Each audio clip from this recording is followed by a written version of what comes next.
늦잠을 잔 아들이 있었습니다. 학교 가야지 어머니가 깨웁니다. 눈을 부비며 이야기합니다. 엄마, 나 학교 가기 싫은데 그래도 가야지. 학교 꼭 가야 되나요? 그럼 가야지. 학교 가기 싫은데. 야, 네가 선생님인데 네가 안 가면 어떡하냐? 어머니가 그렇게 이야기합니다. 여러분, 내가 누구인지를 알면요, 힘들어도 해야 될 게 있습니다. 오늘 우리가 살펴보는 말씀이 바로 그런 말씀입니다. 우리가 누구인가?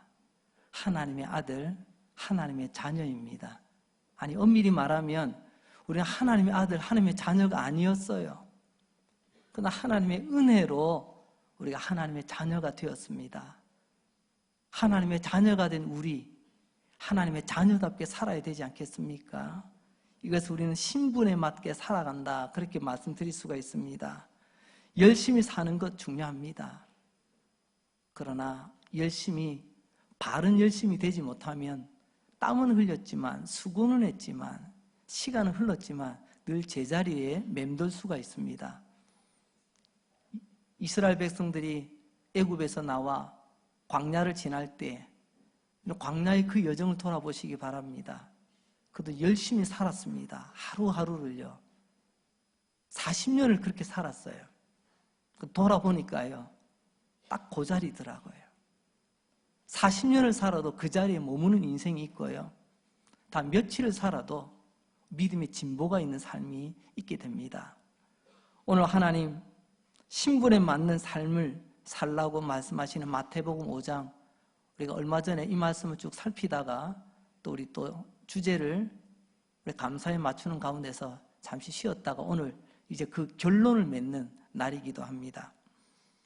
마태복음 5장, 신분에 맞게 살아라, 오늘 그 결론인데요, 우리 하나님 아버지께서 우리에게 하나님의 아들이요 딸이라고 하는 자녀의 신분을 주셨는데, 이 하나님의 자녀라는 신분은요, 첫째로 두 가지 특징을 가지고 있습니다. 이 두 가지를 잘 아셔야 됩니다. 첫째 특징은 달라야 한다는 것입니다. 쉽게 말하면 예수 믿는 사람과 예수 안 믿는 사람은 뭔가 달라야 되는 것입니다.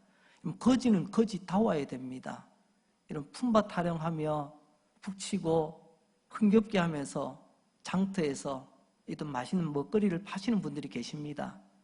근데 노래는 품바인데요, 양복 입고 노래한다고 해보세요. 참 그거 어울리지 않습니다.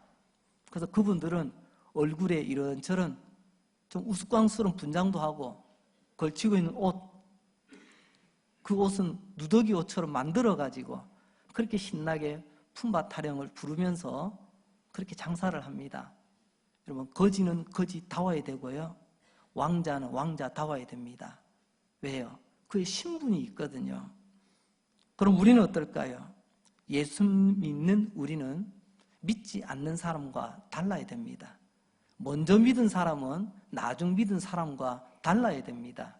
이게 하나님의 신분에, 하나님께서 주신 신분에 걸맞는 삶이라고 말씀드릴 수가 있습니다. 마태복음 5장 20절 말씀을 보면 주님은 우리에게 이렇게 말씀하시죠. 내가 너희에게 이르노니 너희 의가 서기관과 바리새인보다 더 낫지 못하면 결코 천국에 들어가지 못하리라. 서기관과 바리새인, 당대의 가장 최고의 종교인으로 인정받던 사람들입니다. 우리는 성경 읽는 것도 버거워하는데 그 사람들은 성경을 아예 외우고 다니는 사람들입니다. 이런 당대 최고의 종교인들보다 너희들의 삶이 낫지 아니하면 결코 천국에 들어가지 못하리라. 참 불편한 말씀입니다. 더 낫지 못하면, 이 말은 긍정으로 다시 바꾸면 더 나아야 한다라는 말 아니겠습니까? 더 낫다는 게 뭐죠? 그게 차별성입니다. 그럼 차별성이 없이는 똑같이 버무려지게 되어지면 아무런 영향력을 발할 수가 없습니다. 두 번째 특징은 자라야 한다는 것이죠. 하나님의 자녀, 예수 믿고 우리는 태어납니다. 새 생명 얻고 거듭나죠. 근데 시간이 지나도요, 자라지 않는다면, 얘가 태어났을 때는 온 집안이 들썩들썩하며 이 귀한 우리 아이 봤다고, 손주 봤다고, 우리 조카 봤다고 그렇게 축하했는데, 얘가 몇 달이 지나도 뒤집기도 못하고 몇 년이 자랐는데도 걷지도 못하고 세월이 흘러가는데도 말도 못하고 그러면요, 이제 부모님이 기쁨이 아니고 근심거리가 됩니다. 하나님의 아들, 하나님의 딸로 살아가는 사람마다 날마다 삶이 자라야 됩니다. 죄송합니다. 여러분, 믿음의 연수가 어떻게 되나요? 20년 전에 그 믿음의 온도와 지금 믿음의 온도는 어떤가요? 그때는 한여름이었는데 지금은 빙하기를 맞고 있지 않습니까? 저와 여러분이 함께한 시간도 올해로 10년이네요. 여러분이 저와 만났던 그 시작부터 10년이 지난 지금까지 여러분들 믿음은 어느 정도 온도가 올라가셨습니까? 자라지 않고 변하지 않는다면 하나님의 기쁨이 되기는커녕 하나님의 근심거리가 되고 맙니다. 우리는 하나님의 아들이요 하나님의 딸이기 때문에 우리는 달라야 되고 또한 자라야 되는 것입니다. 화석이라고 아십니까? 돌인데 그 안에 보니까 과거에 그 어떤 흔적이 남아있는 거예요. 그 옛날 어느 낙엽이 떨어졌습니다. 진흙탕에 떨어졌는데 그 진흙이 바싹 말라서 나중에 돌처럼 딱딱해졌네요. 근데 누군가가 그것을 발견했습니다. 세상에 돌 속에 나뭇잎 흔적이 남았네요. 이걸 우리는 화석이라고 합니다. 어느 짐승이 지나가다 그 진흙구덩이에 빠졌는데 죽었습니다. 오랜 세월이 지나서 그 진흙구덩이가 단단한 바위가 되어버렸습니다. 어떤 이유로 인해서 그 바위가 쪼개졌는데요, 그 안에 보니까 짐승의 형태가 남아있어요. 우리는 그것을 화석이라고 말합니다. 미국에 가면 아주 유명한 자연사 박물관이 있습니다. 스미소니언이라고 하나요? 저는 아직 가보지를 못했습니다. 때가 되면 한번 가고 싶은 그런 곳이기도 합니다. 근데 이야기를 듣건데 세계에서 가장 많은 화석들을 보유한 그런 박물관 중에 하나다라고 소개를 하더라고요. 옛날의 흔적들을 많이 모아놓은 박물관. 그 가운데 특별히 식물에 관한 화석들이 굉장히 많다고 합니다. 여러분, 식물 화석 중에서 제일 많은 종류가 어떤 종류인 줄 아십니까? 고사리입니다. 고사리. 다른 게 아니고 고사리 화석이 굉장히 많다는 거예요. 그래서 과학자는 그것을 근거로 해서 아마 식물의 그냥 가장 출발점은 고사리가 아니냐, 과학을 하는 사람들은 그렇게 고사리가 식물의 원조다, 그렇게까지 표현하기도 합니다. 근데 여러분, 화석 속의 고사리 참 멋집니다. 문양이. 그런데 그 화석은 더 이상 자라지 않습니다. 왜요? 생명이 없기 때문에 말입니다. 그러나 우리 뒷동산에 그 그늘진 곳에, 후미진 곳에 그 볼품없이 자라는 그 고사리는요, 작지만 볼품없어 보이지만 시간이 지나면 자랍니다. 이유는 딱 하나죠. 생명이 있기 때문에 그렇습니다. 우리가 하나님의 아들, 하나님의 딸이라고 말로 쓰는데요, 하나님의 자녀라는 이 말을 다른 말로 하자면 우리 안에 다른 생명이 있다라는 말이에요. 하나님께서 우리에게 주신 그 생명이 있는 사람은 여러분 다르게 살아가며 자라가는 모습이 나타나게 되어 있습니다. 하나님 앞에서 엉터리로 살던 그 옛날에 이 변혁이라는 인간, 그러나 예수님이 십자가에 못 박혀 죽으시고 내가 그 예수를 믿음으로 하나님의 자녀가 되었을 때 하나님은 내 안에, 하나님께서는 새 생명을 주셨습니다. 그 생명이 있기 때문에 저는 이렇게 변한 것입니다. 생명이 있기 때문에 이렇게 자라서 여기까지 오게 된 것입니다. 그런데 우리가 착각하는 것이 있죠.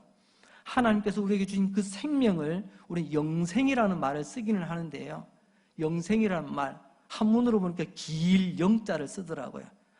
길게 오래 사는 건 물론 영원히 사는 그 길이의 의미도 담겨져 있습니다. 하지만 영생에서 가장 중요한 의미는 이전과는 다른, 질적으로 다른 생명이 있다라는 것이 바로 영생의 의미가 되겠습니다. 그 생명이 있는 사람, 시간이 지나면 점점점 자라게 되어 있습니다. 근데 궁금합니다. 자라면 어디까지 자라야 되죠? 끝을 알아야죠. 하나님 자녀가 어떻게 살아야 되는가? 아마 기억이 나실지 모르겠습니다. 이전에 마태복음 5장 이 말씀을 전할 때 마태복음 5장은 기차에 비유할 수가 있습니다. 마태복음 5장 전체는 기차는요, 이것을 이끌어가는 기관차 부분이 있고요. 그 뒤에 사람이 타는 객실 또는 짐을 싣는 그런 객차가 따로 이제 따라갑니다. 마태복음 5장이 기차라면, 그리고 한 구절 한 구절이 객실이라면, 이 기차를 끌고 가는 기관차, 바로 그 역할을 하는 부분이 마태복음 5장 16절 말씀입니다. 마태복음 5장 16절에서 주님께서는 이렇게 말씀하십니다. 이같이 너희 빛이 사람 앞에 비치게 하여 그들로 너희 착한 행실을 보고 하늘에 계신 너희 아버지께 영광을 돌리게 하라. 이런 마지막 종점이 어디라고요? 참 감사하게도 우리 강릉에는 KTX역이 있습니다. 여기서 KTX역에서 기차를 타면요, 서울까지 갑니다. 물론 서울에 어떤 역, 서울에서 몇 군데가 있지만 중요한 것은 강릉에서 서울까지 간다는 거예요. 이 기차는 강릉에서 서울까지 달리는 그런 기차입니다. 강릉에서 출발하면 잠시 뒤면 몇 군데 들리죠. 그중에서 가장 기억에 남는 것이 평창역을 지나기도 합니다.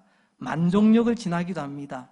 그러다 보면 얼마 안 됐는데 서울까지 우리가 와 있는 것을 보게 됩니다. 자, 여러분들에게 질문합니다. 여러분들의 믿음은 출발하여 지금 어디를 지나고 있습니까? 혹시 평창역쯤 지나다가 아이고 난 그냥 여기가 좋아, 그냥 이대로 있을래, 그냥 평창역에 내려서 더 이상 나아가지 않고 있지 않습니까? 만종역쯤 와가지고 아이고 내가 이만큼까지 왔는데 더 이상 갈 것 있어? 만종역에서 내려서 그만 거기서 눌러 앉아있는 경우는 없습니까? 우리의 믿음의 출발이 있었다면 종착역이 있습니다. 강릉에서 출발하면 서울까지 가듯이 말입니다. 성경은 하나님의 자녀들에게 우리의 종착역이 어디인가를 가르쳐주고 있습니다. 마태복음 5장 오늘 말씀 48절 말씀을 보면 주님께서 우리에게 이렇게 말씀하십니다. 그러므로 하늘에 계신 너희 아버지의 온전하심과 같이 너희도 온전하라. 이렇게 마태복음 5장의 기차는 여기서 끝나게 되는 것입니다. 그러니까 마태복음 5장 48절 마지막 종점은 어디냐? 온전이라고 하는 역입니다. 온전역이에요. 하나님의 자녀들의 삶의 마지막 종점이 이 온전역까지 다다랐을 때에야 비로소 잘 달려온 기차라고 말할 수 있는 것입니다. 여기서 이 온전이라는 말은 크게 두 가지 의미를 담고 있습니다. 첫 번째 온전의 의미는 희생 제물에게 쓰여질 때는 온전한 제물, 이 말은 곧 흠이 없다, 완벽하다, 그런 뜻을 가지고 있습니다. 앞서 말씀에 너희 아버지가 온전한 것처럼 우리 아버지가 하나님 아니십니까? 하나님은 흠이 없으십니다. 완벽하십니다. 그래서 하나님은 완벽하십니다 라는 말보다 하나님은 거룩하십니다 라는 말로 우리는 즐겨 사용하죠. 두 번째로 이 온전함의 의미는 짐승이나 식물에게 적용할 때는 충분히 자랐다, 완전히 성숙했다, 이런 자람의 의미를 많이 담고 있습니다. 하나님은 흠이 없이 거룩하신 분, 그러나 우리는 흠이 있기 때문에 우리는 그 흠을 지워가며 자라가야 합니다. 충분히 자라거나 완전히 성숙한 다리까지 이어나가는 것, 이걸 온전이라고 말합니다. 어느 성경 공부 모임에서 이런 일이 있었다고 합니다. 오늘의 주제는 온전입니다. 인도자가 온전에 관한 여러 다양한 이야기들을 들려주며 그 함께 모여있는 사람들에게 온전이 얼마나 놀라운 의미를 담고 있는지를 알려주었습니다. 그리고 마치고 난 뒤에 오늘 배운 이 온전의 의미에 대해 여러분들은 각자 어떤 느낌들이 있었습니까? 각자의 소감을 나누는 시간이 되었습니다. 그때 한 60대가 넘으신 남자분이 이렇게 이야기합니다. 오늘 이 온전이라는 주제를 들으면서 내가 정리하는 가운데 내 머릿속에 이런 생각이 들었습니다. 그건 다름이 아니라 빨갛게 익은 토마토가 생각나더라는 것입니다. 여러분, 빨갛게 잘 익은 토마토, 이게 온전이라는 것입니다. 무슨 말이냐고요? 온전이라는 말 참 어려운 말이거든요. 그래서 비유를 그렇게 해본 겁니다. 토마토는 우리 몸에 굉장히 유익한 채소로 알려져 있습니다. 특별히 토마토에는 전문가들이 이야기합니다. 리코펜이라고 하는 그런 영양소가 있어서 우리 몸에 굉장히 유익하대요. 근데 토마토는 이 리코펜이라는 이 성분이 파란 상태보다 빨간 상태로 있을 때 그 성분이 엄청나게 많다고 합니다. 유약 먹는 거, 몸에 유익한 거 먹으면 좋지 않습니까? 그래서 파란 토마토에는 얼마가 없기 때문에 빨간 토마토, 잘 익은 토마토는 우리에게 유익하다는 거죠. 그래서 여러분 죄송하지만 그토록 오랫동안 여러분들이 주님께 매달리며 달려왔는데 아직도 여러분들 푸르딩딩한 토마토처럼 매달려 있습니까? 아니면 잘 익은 토마토가 되어 빨간 토마토로 달려 계십니까? 오늘 주님께서는 우리에게 말씀하십니다. 얘들아, 잘 익어가거라. 하나님 아버지의 아들, 하나님 아버지의 딸로서 잘 익어가거라. 너의 믿음이, 너의 삶이 이렇게 빨간 토마토같이 잘 익어갔으면 좋겠구나. 이 잘 익어간다라는 표현이 온전하거라 라는 말이라는 것입니다. 여러분, 그렇습니다. 온전, 그것이 붉은 토마토, 잘 익은 토마토라고 한다면 빨갛게 잘 익은 토마토가 마지막에 도착하는 그 역, 오늘 마태복음 5장 44절에서는 이렇게 우리에게 소개합니다. 나는 너희에게 이르노니 너희 원수를 사랑하며 너희를 박해하는 자를 위하여 기도하라. 이게 무슨 말이냐고요? 내가 빨갛게 잘 익었는지 안 익었는지는 이걸 보면 알 수가 있다는 것입니다. 원수를 사랑하는 것. 원수가 누구죠? 뭐 잘 아시지 않습니까? 나를 못 살게 구는 사람, 나를 힘들게 구는 사람, 나를 눈물 나게 구는 사람, 때로는 그 사람을 생각하면 속이 막 뒤집어지는, 그 나를 참 힘들게 하는 그 누군가를 우리는 원수라고 부릅니다. 근데 그를 사랑하고 그들 위해서 기도하라고요? 이게 우리 온전함의 종착역입니다. 여기까지 다다를 수 있도록 신분에 맞게 살아라. 오늘 주시는 말씀입니다. 우리가 하나님의 아들, 하늘 딸로 태어난 것, 새로 태어나서 살아가는 것도 감사한 일이지만 태어났다면 우리는 다르게 자라는 모습이 있어야 됩니다. 어디까지요? 마치 토마토가 푸른 토마토 붉게 변하듯이 말입니다. 우리의 믿음이 푸르딩딩한 모습들이 아직도 남아있지만 그다음 잘 익은 빨간 토마토를 목표로 해서 달려갈 우리에게 이유가 있다는 거죠. 여러분 소고기 좋아하시죠? 우리나라는 소고기가 등급제로 되어 있습니다. 근데 그 등급제 1등급, 2등급 이렇게 쭉 하면요, 역시 좋은 등급의 고기가 맛있더라고요. 또 최고 등급은 또 플러스를 몇 개 더 붙여가지고 그야말로 최고급으로 또 바뀌더라고요. 그러나 등급이 떨어지면요, 무게는 같아도요, 육질이 다르더라고요. 먹기도 좀 불편하고 뭐 질기기도 하고. 예수님께서 우리에게 말씀하십니다. 사람도 등급이 있다고요. 아니 목사님 무슨 고기 덩어리도 아닌데 사람이 무슨 등급이 있냐고요. 다른 말이 아닙니다. 사람에도 오늘 말씀을 보면 한 3가지 등급이 있는 것 같습니다. 하나는 사랑이 뭔지 모르는 사람, 철저하게 자기밖에 모르는 사람, 모든 것이 자기 중심으로만 생각하는 사람, 가장 이기적인 사람이죠. 바로 이런 사람은 3등급 사람이라고 말할 수 있습니다. 벌어도 나를 위해서만 벌고 나를 위해서만 쓰고 모든 것이 다 나에게만, 나만 위해서 있다고 철저하게 생각하는 사람. 그러나 2등급을 가게 되면요, 자기가 좋아하는 사람만 사랑하고 자기 싫어하는 사람은 또 싫어합니다. 이 예가 오늘 주님께서 말씀하시죠. 마태복음 5장 46절 말씀을 보면 너희가 너희를 사랑하는 자를 사랑하면 무슨 상이 있으리요? 세리도 이와 같이 하느니라. 이 사람은 2등급 사람이에요. 반응이 있다는 거죠. 나한테 잘해주면 나도 잘해주고 나한테 못해주면 나도 못하고. 이건 2등급이란 2등급. 그런데 주님께서는 말씀합니다. 이런 사람은 상 받을 생각도 하지 마라. 오히려 이런 사람은 하나님의 기쁨이 되기는커녕 하나님의 책망을 받게 된다. 뭐 그런 말 아니겠습니까? 이제 더 나아가서 1등급의 사람이 있습니다. 최고의 사람, 칭찬받는 사람. 그 사람이 누굴까요? 이 1등급의 사람은 마태복음 5장 47절로 48절 말씀인데요. 이 사람은 사랑받을 줄도 알고 사랑을 베풀 줄도 압니다. 내가 좋아하는 사람도 사랑하지만 원수도 사랑할 줄 아는 사람이, 이 사람이 1등급입니다. 제가 한번 읽어보겠습니다. 또 너희가 너희 형제에게만 무난하면 남보다 더하는 것이 무엇이냐? 이방인들도 이같이 아니하느냐? 그러므로 하늘에 계신 너희 아버지의 온전하심과 같이 너희도 온전하라. 자, 3가지 말씀드렸습니다. 나는 3등급의 인생을 살고 있습니까? 나는 2등급의 삶을 살고 있습니까? 난 1등급의 삶을 살고 계십니까?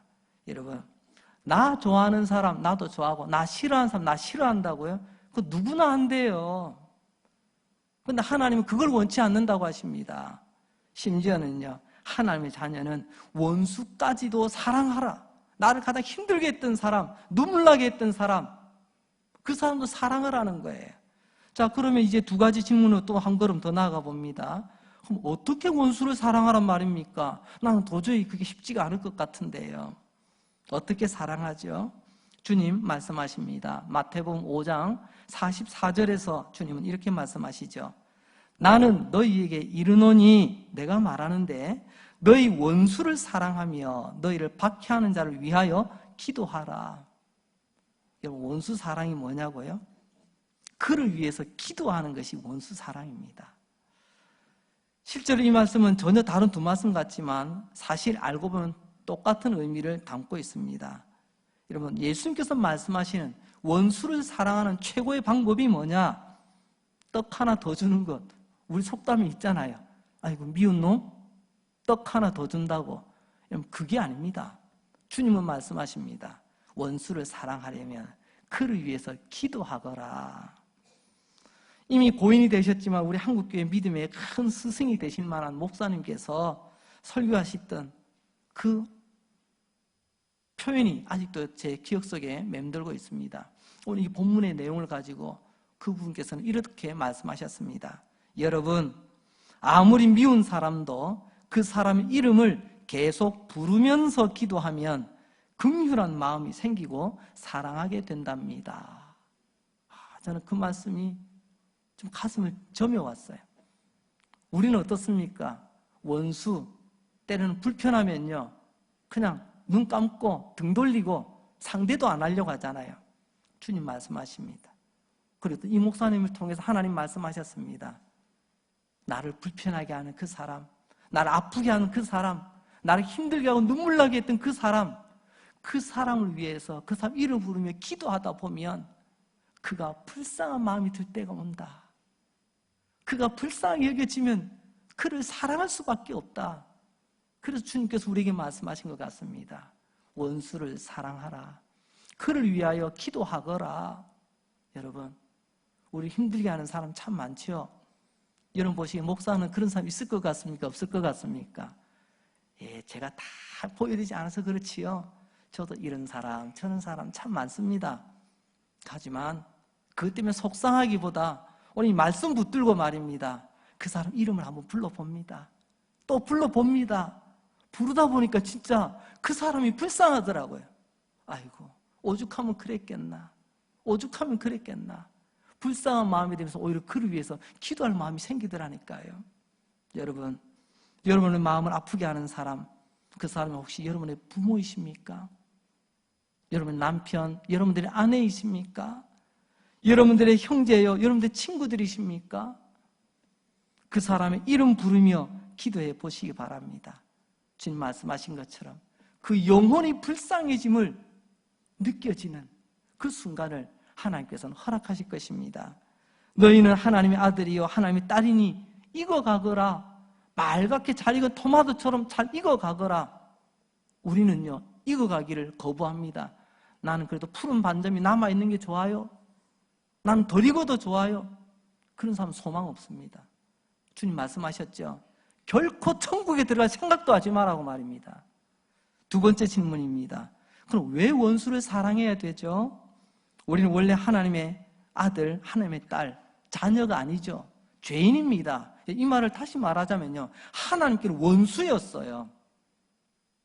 하나님께 원수였던 나를 하나님은 사랑해 주셨다니까요. 그래서 우리는 하나님의 아들, 하나님의 자녀가 된 것입니다. 하나님의 자녀가 되고 나면요, 우리 아버지는 하나님이시잖아요. 그럼 자녀는 부모를 닮게 돼 있습니다. 저희 집 아이들 한번 보셨나요? 제가 언젠가 우리 딸 저 서울 기숙사에 있을 때 학교에 한번 찾아간 적이 있습니다. 기다리고 있는데 저기서 어떤 여학생이 막 달려오더라고요. 저는 이제 그 여자 기숙사 앞에서 이제 올 때가 기다리고 있는데 달려오다 저를 보고요, 빵 터졌어요. 저는 아무 말도 안 했는데 그냥 가만히 서서 우리 딸 언제 오나 이렇게 두리번거리고 있는데 그 여학생 막 달려오다 저를 보더니 갑자기 서더니 빵 웃는데 왜 웃냐 하니까요, 자기 광대뼈가 여기 나와 있지 않습니까? 우리 딸이 여기 메추리알 2개가 박혀 있거든요. 딱 보더니 아, 자민이 아빠시죠? 어떻게 알아요? 보니까 알겠는데요. 자녀는 닮게 돼 있습니다. 근데 여러분, 우리 아이가 무럭무럭 잘 자라는데요, 사람들이 수근거리기 시작합니다. 이상하다. 저 집은 왜 아빠 안 닮고 옆집 아저씨를 닮았을까? 아, 그럼 심각한 거예요. 그죠? 우리의 아버지는 하나님이십니다. 하나님의 자녀라는 말은 하나님 아버지의 모습을 닮아간다는 것을 말합니다. 그죠? 하나님을 닮아가려면요, 하나님 어떻게 하셨죠? 원수였던 나를 사랑해 주셨잖아요. 그럼 하나님 닮는 게 뭘까요? 나도 원수 미워하는 것은 누구나 할 수 있는 거지만 하나님의 아들이요 하나님의 딸이라면, 하나님의 자녀의 신분을 가지고 있다면 우리도 하나님처럼 그 원수를 사랑하는 것이 하나님을 닮은 모습이지 않느냐라는 말씀이에요. 여러분, 이 말씀 깨달으면 우리 인생의 많은 문제들이 풀려지게 될 줄로 믿습니다. 원수였던 나를 자녀 삼아주신 하나님, 그 하나님이 내 아버지시라면 내가 그 아버지를 닮아 나도 원수를 사랑하는 것이 아버지 닮은 흔적이 아니냐는 것입니다. 죽어도 원수를 사랑할 수가 없다고요? 그러면 심각하게 고민해 보시기 바랍니다. 여러분, 나 혼자만의 착각이 아니었을까요? 내가 하나님의 자녀인 줄 착각하고 있었던 것은 아닐까요? 진짜 하나님의 자녀라면, 진짜 아버지의 마음을 내가 깨닫고 있다면 원수를 미워하는 누구나 할 수 있는 것이 아니라 이제는 그 원수를 위해서 내가 기도합니다. 이제 그 원수가 미운 게 아니고 불쌍하게 보이네요. 이제 아버지의 마음을 알겠습니다. 저 원수 나도 이제 사랑하겠습니다. 이게 아버지 닮은 자녀의 모습 아니겠습니까? 언젠가 이런 책의 내용을 보게 되었습니다. 삶이 일주일만 남았다면.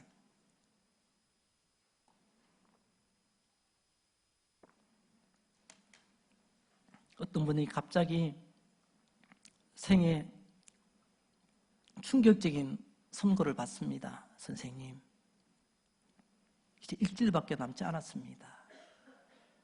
머리가 하얘졌죠. 한 그때 문득 돌아보았습니다. 진짜 나의 삶이 일주일밖에 남지 않았다면, 7일밖에 남지 않았다면, 곰곰이 돌아보니까요, 그때 이 저자는 7가지 후회되는 일이 생각나더랍니다. 후회되는 일 7가지. 그거를 좀 제가 조금 나름 각색해가지고 몇 가지만 한번 추려서 소개를 하겠습니다. 그 책의 내용은 죽기 전에 후회하는 7가지가 나오는데요. 그 가운데 몇 가지는, 첫째는요, 아, 내가 괜히 원망하며 불평하며 살았구나. 이제 와서 돌아보니 다 감사의 제목인데 10년 전에만 깨달았더라면 내 인생이 이렇지는 않았을 텐데. 2번째로는요, 죽을 만큼 사랑해 볼 걸. 7일밖에 남지 않았다네요.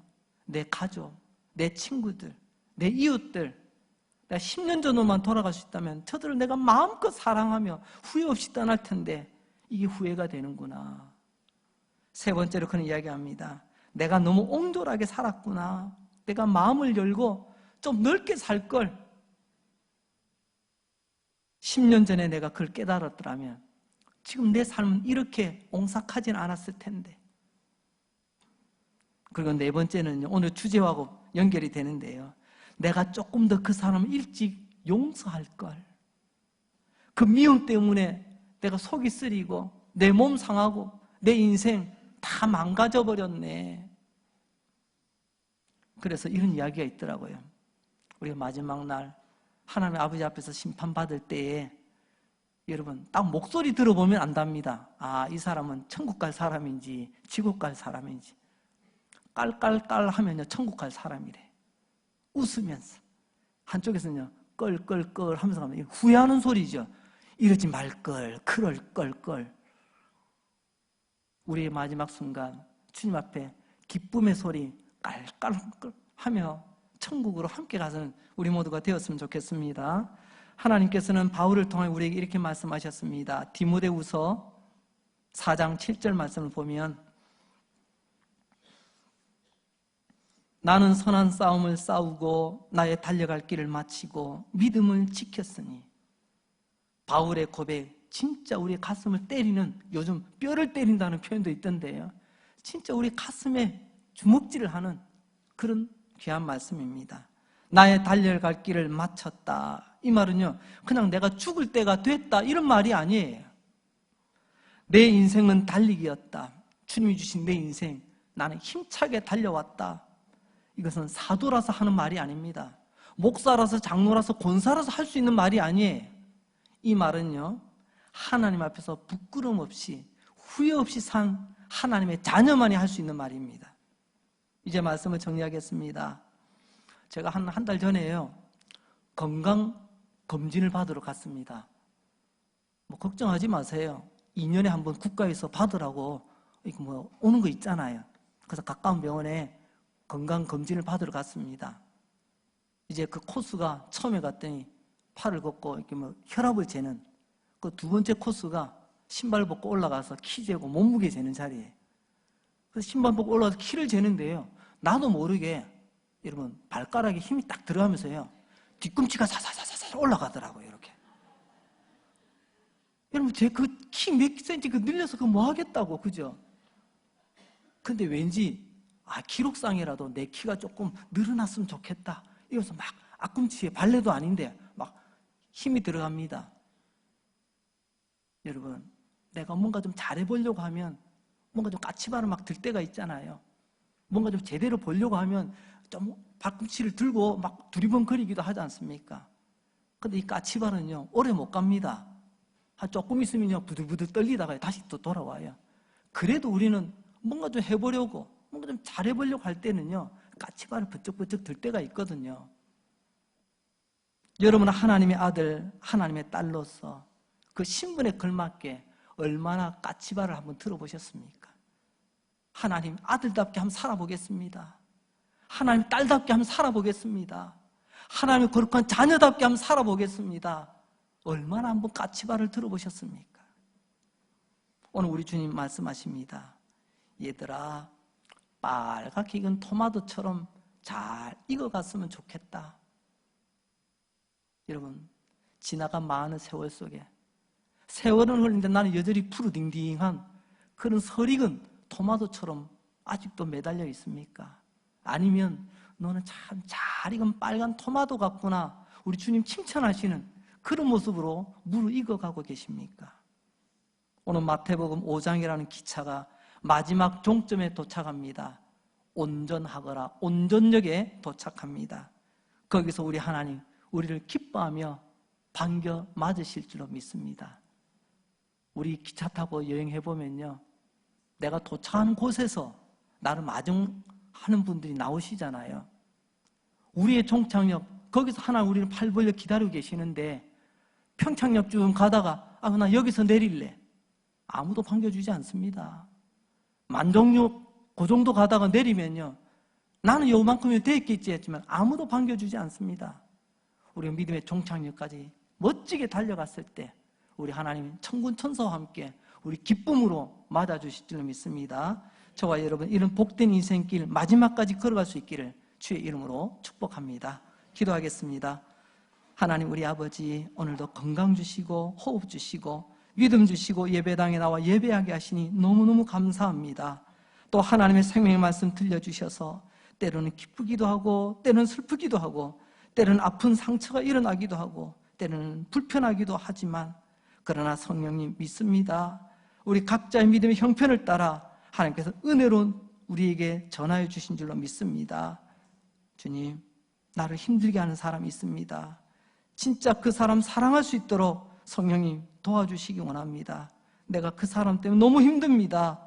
진짜 그 사람을 위하여 이름 부르며 기도할 수 있도록, 그래서 마지막 종착역 온전역에 잘 내리는 잘 익은 토마토처럼 달려갈 수 있도록 하나님의 온전한 믿음의 아들, 믿음의 딸 될 수 있도록 도와주시옵소서.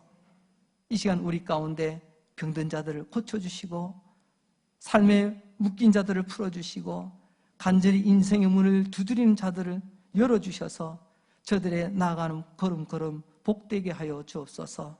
또 한 주간 승리의 노래를 부르며 감사의 노래를 부르며 주님 앞에 멋지게 달려가는 복된 발걸음 되기를 소원하옵고 예수님 거룩하신 이름으로 기도합니다. 아멘.